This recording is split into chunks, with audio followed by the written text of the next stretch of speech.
Jesus said, "Blessed is the poor in spirit, for theirs is the kingdom of heaven." And I guess every time I work, it makes me think about poverty and what it means to be poor, not just physically, but spiritually.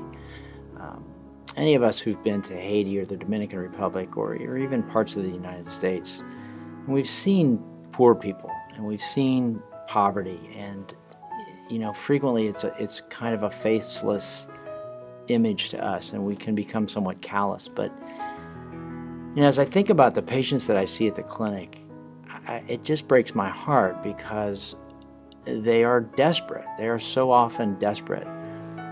I don't know what it's like to sit at home and be hungry and not know where my next meal is coming from. I don't know what it's like to sit at home with a sick child and not be able to go anywhere because I don't have money or health insurance. That's being poor in spirit. And those are the people that I think that we can really connect with and at least bless them by telling them that we care about their situation.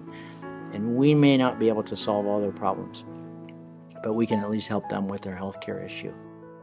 Ken was a diabetic who walked in with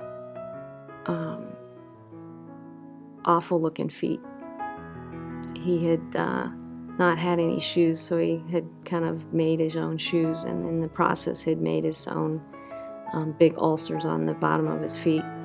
And we were able to put him on antibiotics and tell him what he needed to do to get better, and sent him on his way and said, "You need to follow up next week and make sure that you're getting better." And Ken didn't show back up next week. In fact, it was probably about a month, and he came into the clinic and he could barely walk. I mean, he really struggled to get in there. And I said, "Ken, where have you been?" He said, "Well, I just couldn't get here." And so when I took his shoes off that day, his feet were swollen and red. And it was really, really bad. And I said, "What's happened?" And he said, "Well, I felt like I should soak my feet." And little did he know, but he didn't have much feeling in his feet, and he had put his feet into almost boiling water. And they were burned. And on top of these big ulcers, they were big burns. And I just looked at him. I said, "Ken, why didn't you come in sooner?" And he said, "I didn't have a ride." And I started to cry because this guy almost lost both feet. And only by the grace of God, we were able to get him into the hospital, and they salvaged his feet.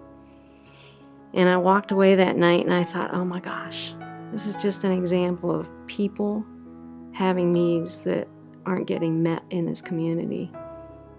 And that we were doing the right thing, even though we were young at the process and didn't know all the answers, that at least I felt like we were on the right track to providing a care that maybe was going to save somebody else's feet.